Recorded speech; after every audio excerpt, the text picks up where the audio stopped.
Siddipet veterinary కళాశాలపై ముఖ్యమంత్రి రేవంత్ రెడ్డి కన్నుపడింది. దానిని తన నియోజకవర్గానికి తరలించే ప్రయత్నాలు జరుగుతున్నాయి. ఈ కళాశాల పనులు ఇప్పటికే ప్రారంభం కాగా దీనికి కేటాయించిన 100 కోట్ల రూపాయల నిధులను మళ్లించాలని సంబంధిత శాఖలకు సీఎం ఆదేశాలు ఇచ్చినట్లు సమాచారం. హరీష్ రావు విజ్ఞప్తితో కేసీఆర్ ప్రభుత్వం సిద్దిపేట కలెక్టరేట్ సమీపంలో పివి నరసింహారావు తెలంగాణ పశు వైద్య విద్యాలయం అంటే వెటర్నరీ కళాశాలను మంజూరు చేసింది. 30 ఎకరాల విస్తీర్ణంలో కళాశాల నిర్మాణం కోసం అప్పటి ముఖ్యమంత్రి కేసీఆర్ మొత్తం 180 కోట్ల రూపాయలు మంజూరు చేశారు. నిరుడు మే 7న అప్పటి మంత్రులు హరీష్ రావు, తలసాని శ్రీనివాస్ యాదవ్ భూమి పూజ చేశారు.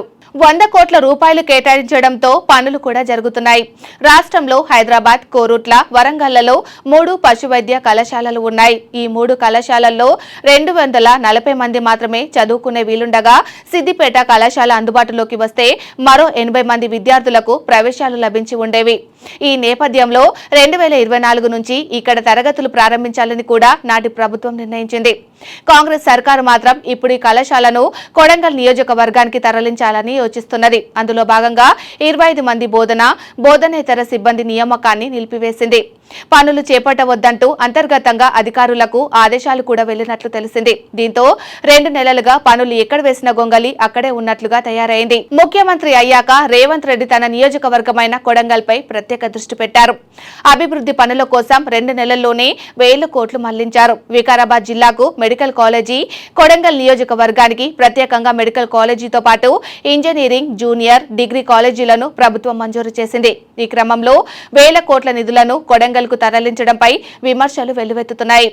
కొడంగల్ నియోజకవర్గ అభివృద్ధికి ప్రభుత్వం ఇప్పటి వరకు 3695 కోట్ల రూపాయలు కేటాయించింది. వీటిలో 2945 కోట్ల రూపాయలను కొడంగల్ లిఫ్ట్ ఇరిగేషన్ ప్రాజెక్టుకు, ప్రభుత్వ మెడికల్ కాలేజీతో పాటు నర్సింగ్, ఫిజియోథెరపీ, పారామెడికల్ కాలేజీ కోసం 224 కోట్ల రూపాయలతో పరిపాలన అనుమతులు కూడా ఇచ్చింది.